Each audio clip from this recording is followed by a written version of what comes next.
Good morning to everyone. Today is Friday, November 21st, 2025. And before I start, if you like this video, please hit the like button and subscribe. This helps the channel. Secondly, I've started a poll about the deceased Vice President Dick Cheney and his legacy. So if you go to the posts, you can see the poll, and I'd appreciate it if you voted for one of the options. That would be great as an interactive element of this channel. So now let's head on to the main feature of this video, which is the 28 points which the Trump administration was proposing to both Ukraine and Russia. And this is very long, very wordy, making it, I would say, difficult for both sides to agree on this version. Usually you start from basic understandings and expand from there, but this is already very long and wordy. But let's go through point by point. I won't hopefully take too long on this video, so we'll just read it together. And let's see now. First, Ukraine's sovereignty will be confirmed. Well, what sovereignty is that? So does that mean that Ukraine will continue to be under a U.S. imposed government? Will it mean that Ukraine will have complete freedom without either European or U.S. involvement in their internal affairs? So right now we don't really have a sovereign government, and also the president of Hungary, Viktor Orban, mentioned that a country isn't sovereign if they can't pay their own costs, their own debt, if they're basically a moocher, living off of the donations from others, then they're not really sovereign, are they? But that's kind of a more hypothetical question. But sovereignty must be that they will operate within their means, and they will operate as a independent country, which they are not right now. So this first point is already doubtful, because I doubt the U.S. will be willing to give up on involvement and imposing itself on Ukraine. And so we move on to the second point. A comprehensive, I don't know why it repeats, non-aggression agreement will be concluded between Russia, Ukraine, and Europe. All ambiguities of the last 30 years will be considered settled. So what ambiguities? A non-aggression pact? Well, Russia is still wondering what happened with the Nord Stream explosion, what happened there. They've lost revenue. Of course, they've shifted, that was Gazprom, shifted east and south from the Siberian fields towards Mongolia, China, and will continue to move south from there, I'm sure. So non-aggression pact. Russia has already experienced aggression, which was never addressed. So I don't know if Russia would believe this for a minute. Then we move on to point 3. It is expected that Russia will not invade neighboring countries, and NATO will not expand further. NATO was already trying to expand in Southeast Asia with the Five Eyes. Some of the Five Eyes, we have Australia, Japan. They want to bring NATO to Taiwan. So again, just a fictitious point thrown in there. And NATO not promising to expand is like a thief promising not to steal. So I don't see that as any, certainly Russia isn't going to believe that. Fourth, a dialogue will be held between Russia and NATO, mediated by the United States. The United States is NATO. So the people who write this, they just don't really think through this very well. To resolve all security issues and create conditions for de-escalation in order to ensure global security, increase opportunities for cooperation and future economic development. Well, Russia is already they're going to move on to the 20th sanction package against Russia. So Russia has cut off basically all commerce with Europe. Why does Russia care about reinstating commerce with Europe if they know in a month or two or a year or in 5 years they will blow up whatever Russia invests in, and they will sanction them? So, Russia has turned the page, and they don't need this is all like, look at all the money you could make. Okay, well, I don't think Russia believes that, but okay, let's move on. 5, Ukraine will receive reliable security guarantees. So is that from the U.S.? Is that from NATO countries? So the whole purpose that Russia went into Ukraine was, 1, protect the ethnic Russian Ukrainian population, and 2, stop the expansion of NATO, basically with a military wall. So why would they want to have NATO right on there, wherever the line stops? So, again, if there's anyone in Russia who has half a brain, they're going to realize that, again, these promises are empty.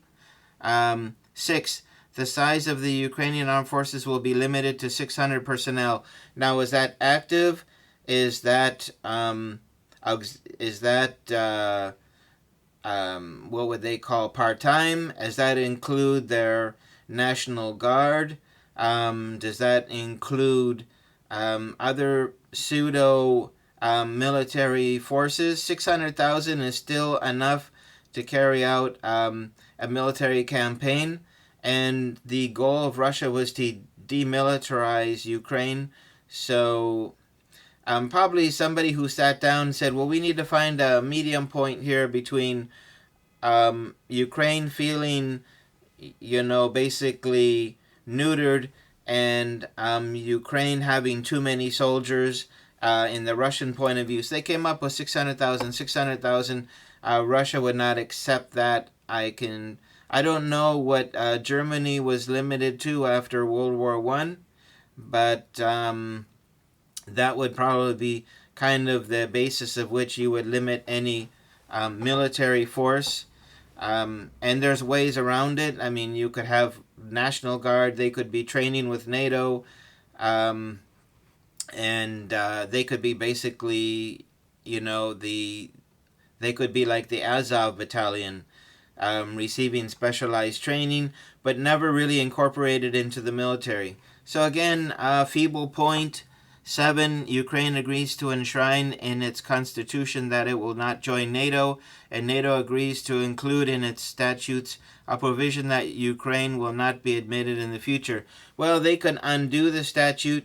What I can tell you is, once the fighting stops, basically the one side of the line is going to be Russia, and the other side of the line is basically going to be NATO, unless Russia defeats the Kiev regime and is able to take control of its political development. Other than that, if you just replace frick with frack, you're gonna get basically the same.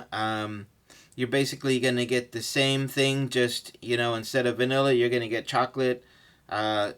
So again, an empty point. This is just more ink on the page to try to make it look like it's a valid effort. It's not. This is just full of holes. 8, NATO agrees not to station troops in Ukraine. Okay, but you can have a force which are NATO fighters, and they're called something else, They can be called the Volunteers, Ukraine Volunteer Network. I mean, right now they have volunteers, which are foreign soldiers, and they're not considered NATO.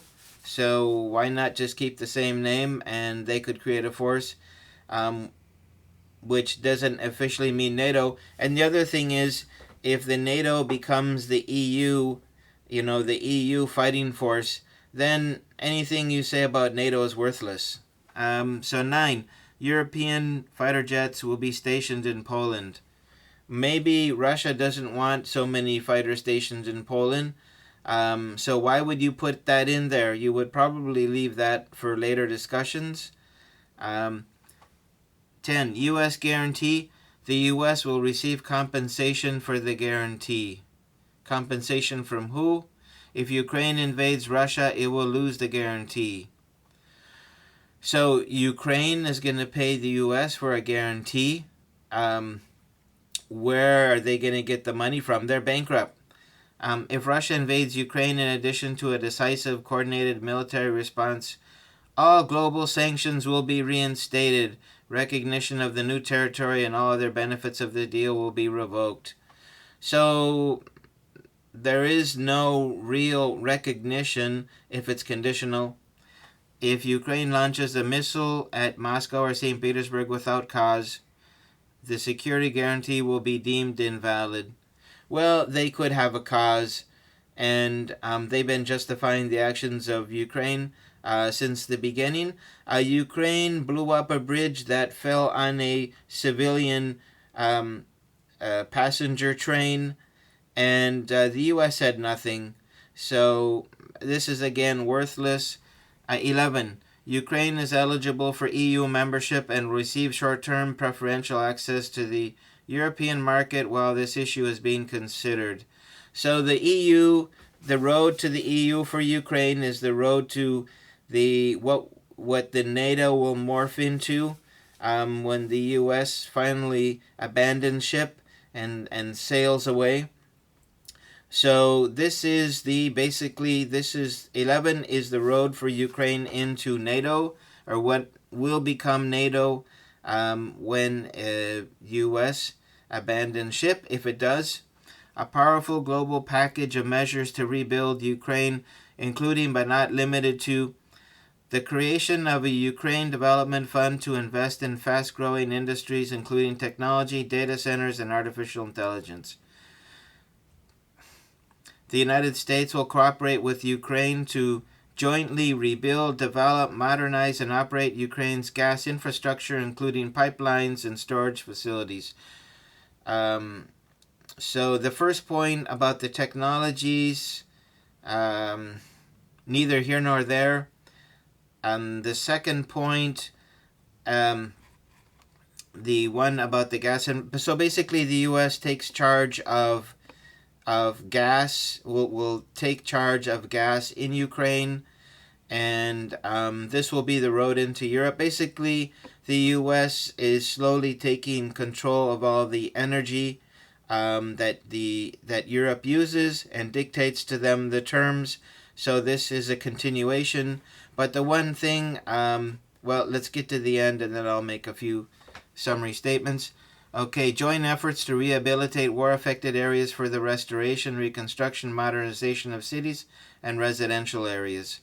So the U.S. was going to do some major projects in Iraq after it won that initial battle against Saddam Hussein and his forces. And they came up with all these energy projects and reconstruction projects and this project and that project. And basically it was just a windfall for government contractors. And there was very little that was actually done. This seems to be on the same line. Infrastructure development, again, same thing. Extraction of minerals and natural resources. U.S. taking, basically, the U.S. is coming in and doing a sack of Ukraine as far as its minerals and resources, and also the gas, the control over the gas. So, and the World Bank will develop, the World Bank, which is in Washington, it basically is a U.S. instrument for U.S. foreign policy. So the World Bank will develop a special financing package to accelerate these efforts. So the U.S. taxpayer is going to pay for all that, or pay for much of that. So this is sounding in part like a Marshall Plan for Europe after World War II. And 13, Russia will be reintegrated into the global economy. So the lifting of sanctions will be discussed and agreed upon in stages and on a case-by-case basis. So here we're going to salami slice every little sanction, every little measure to try to goad Russia towards some goal. Russia's not going to put up with that. It's not interested. And we have B. The United States will enter into a long-term economic cooperation agreement for mutual development in the areas of energy, natural resources, infrastructure, artificial intelligence, data centers, rare earth metal extraction projects in the Arctic, and other mutual beneficial cooperative opportunities. So here the U.S. It basically wants to come in and so this sounds a lot like a capitulation for Russia for all their natural resources. This would be to control any natural resources going to China. So we know the long-term goal of the United States is China. Russia will be invited to rejoin the G8. Well, maybe they don't want to be a part of a bunch of people that have spoken poorly of them, and they don't need them at all. And this isn't, they're not interested in joining these exclusive little clubs that sets rules for Russia, what it has to do. Frozen funds will be used as follows. $100 billion in frozen Russian assets will be invested in U.S.-led efforts to rebuild and invest in Ukraine. So the U.S. is basically stealing $100 billion from Russia for some for their contractor friends to come in for some fictitious infrastructure projects. Continuing on, Europe will add $100 billion to increase the amount of investment available for Ukraine's reconstruction. Well, let's see if Europe would come up with $100 billion. They're not able to come up with $140 billion, not even, begging, pleading, and making all kinds of promises. So I don't know how they're going to come up with $100 billion. Again, this just may be a loan to Europe from the U.S., and then Europe would be on the hook for $100 billion. And that money would go bye-bye into some infrastructure project. I don't know if the Europeans would like this either. A joint American-Russian working group on security issues will be established to promote and ensure compliance with all provisions of this agreement. Again, I don't know if Russia really wants the U.S. to be involved at all in anything that is of national existential interest to Russia. Why would they even agree to that? So again, here's the U.S. Basically Russia capitulating to the U.S. I don't think that they're going to agree to that. 16, Russia will enshrine in law its policy of non-aggression towards Europe and Ukraine. Well, how about enshrining in the Constitution of Ukraine non-aggression against the ethnic Russians? Let's see if that appears anywhere here. 17, the United States and Russia will agree to extend the validity of treaties on the non-proliferation and control of nuclear weapons, including the START 1 treaty. Okay, well, this doesn't have to be in this so-called peace deal. This is something that needs to be handled separately. It's nothing to do, and this isn't some kind of bone you throw at Russia. Of course, if there's going to be a nuclear race, if the U.S. leaves the agreement, which expires in February, then there will be a nuclear race, and it'll take some doing in order to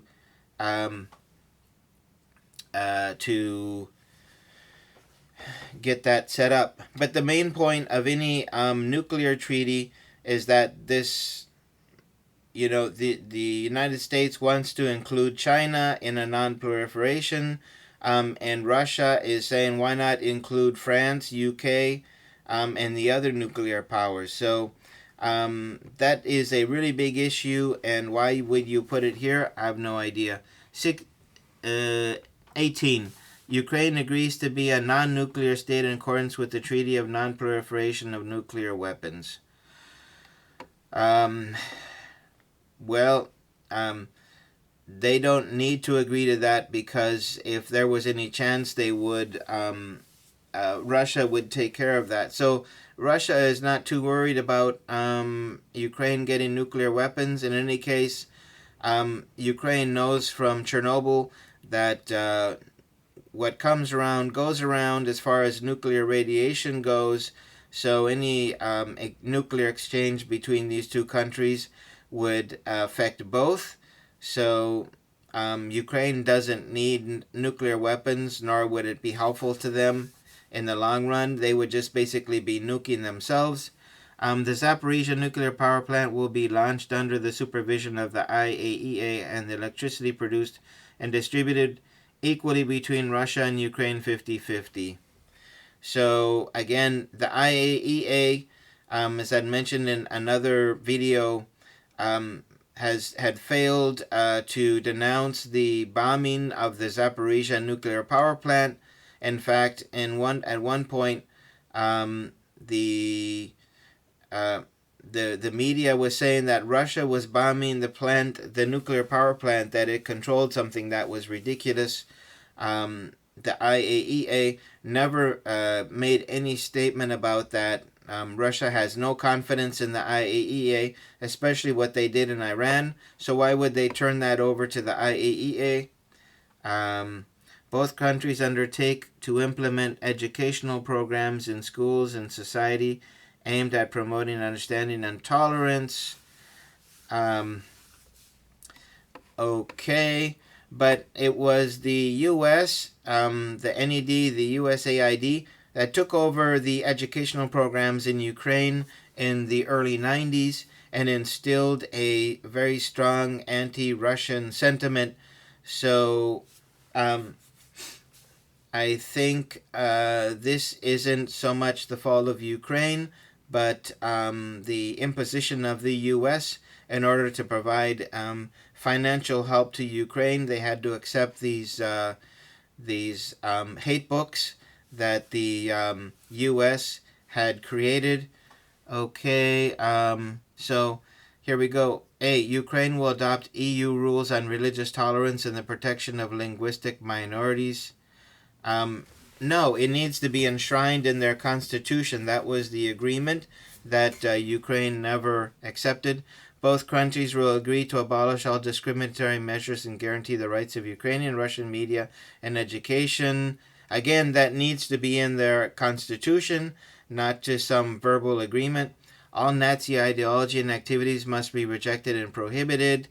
I mean, the U.S. was the one that fostered the Nazi ideology in the first place. So why the Nazis are the people of the Banderites, the people who are in that ideology, come from the western part of Ukraine, and so that's where the U.S. pulled much of the fighters and much of the leaders for the Maidan coup, and so the U.S. and these and the Banderites are just basically one thing, and so again, it would be I don't see that as going anywhere in Ukraine, because the leadership right now is I mean, they have soldiers displaying Nazi flags. They have Nazi tattoos. There's there even at soccer games there were Ukrainians doing a what they call the Nazi salute, which is just basically a fascist salute. So anyway, let's move on here. 21 territories. Crimea, Luhansk, and Donetsk will be recognized as de facto Russian, including by the United States. So Crimea, Luhansk, Donetsk. What are we missing there? Okay, I only see. Are they talking about the regions or the oblasts?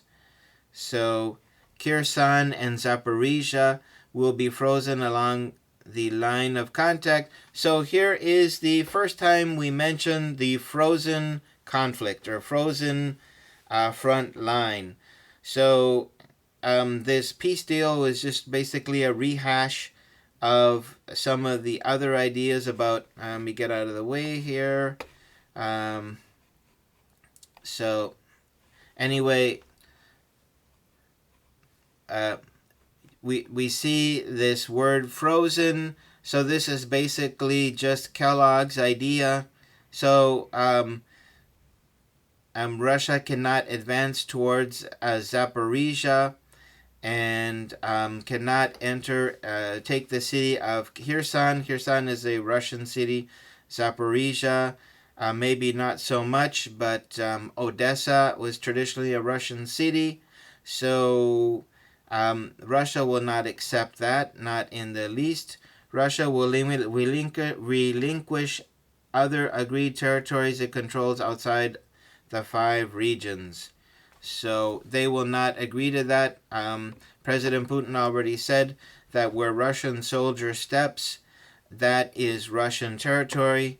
So D, Ukrainian forces will withdraw from the part of Donetsk Oblast that they currently control, and this withdrawal zone will be considered a neutral demilitarized buffer zone. So the cities of Sloviansk, Kramatorsk, Konstantinovka would remain Ukrainian, and they would be kind of this buffer, this amorphous buffer zone. And Russia would not agree to that. They've already included those areas in their constitution, and they're not going back on that. After agreeing on future territorial arrangements, both the Russian Federation and Ukraine undertake not to change these agreements by force. Any security guarantees will not apply in the event of a breach of this commitment. So we have the Europeans preparing their military force. The UK is promising to put boots on the ground in Ukraine the moment any agreement is signed.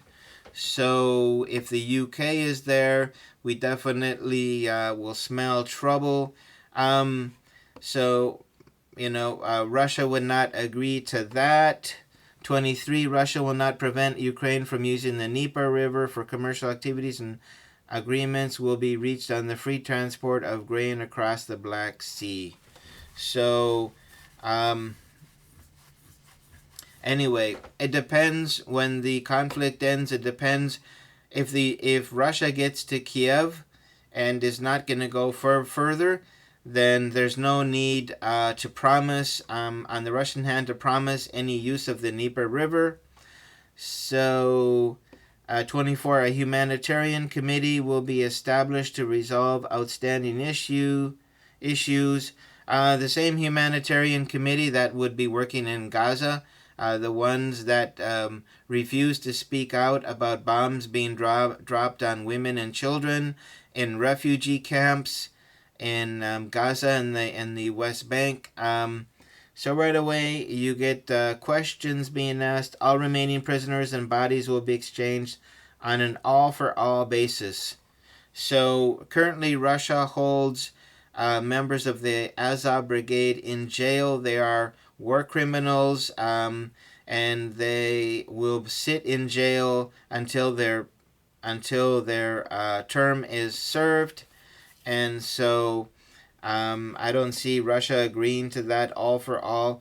I mean, Zelensky has mentioned that in the past. This is kind of a bone for Zelensky. he wants to get back some of the key Azov fighters who were taken prisoner in Mariupol. All civilian detainees and hostages will be returned, including children. Well, how many children? I mean, they mention it here because there's supposedly children being hostages in Russia, which is a fictitious statement created by Western media. It was based on this phony study by Yale University that used satellite images of camps and tried to figure out how many kids could be at a camp, and then came up with this number of 20,000 kids who had been stolen from Ukraine. And basically these summer camps or even winter camps were camps where kids would go to for 2 or 3 weeks and take classes, get away from the war zone for a while, and then they would return. Sometimes kids were not safe because the Ukrainians were shelling Ukrainian cities that were in the area of the fighters who had rebelled against the Kiev regime. So again, a family reunification will be implemented. This is completely unnecessary. And measures will be taken to alleviate the suffering of the victims of the conflict. Well, neither here nor there. Ukraine will hold elections in 100 days, so 3 months from when? From the time that all these other conditions are created, or from the day that the agreement is signed. All parties involved in this conflict will receive full amnesty for their actions during the war and agree not to make any claims or consider any complaints in the future. So, you know that the U.S. and the U.K. particularly have been involved in various kinds of war crimes in Russia or against ethnic Russians, and also training these soldiers, these kill squads. So this apparently includes them as well, the CIA, the MI6, and any others who have been involved in killing civilians. So anyway, I don't see Russia agreeing to this either, because they want to hold accountable any Western officials who are involved in this conflict. So again, it sounds nice on the surface, but anyway, let's move on. 27. This agreement will be legally binding. Its implementation will be monitored and guaranteed by the Peace Council. Again, this Peace Council, Peace Committee, like something similar set up for Gaza. Who would be on this committee? How would they be elected? What would their term be? What would their authority be? What would they do? Etc. Headed by Donald J. Trump. Sanctions will be imposed for violations. So basically, another council headed up by President Trump. Russia basically capitulates to the United States, and Donald Trump becomes the president of Russia. 28. Once all parties agree to this memorandum, the ceasefire will take effect immediately after both sides retreat, and agreed points to begin implementation of the agreement. So basically they agree, and then there's an immediate ceasefire. We've already seen in the past ceasefires don't hold. And make myself like really small here. So go off here to the side, so you can, if you want to get a screenshot of this, you can go ahead. And so basically, U.S. takes over the LNG, the minerals, and the natural resources of Ukraine. And also, basically, Russia agrees to engage in these commercial agreement, a commercial, what would you call them, contracts or agreement with the United States for its natural resources. So the U.S. which is basically NATO, and the U.S. which which was behind the Maidan coup and installed the governments in Ukraine, is the one that wants to take full control not only of Ukraine, but also wants to get its hands into all kinds of business deals in Russia.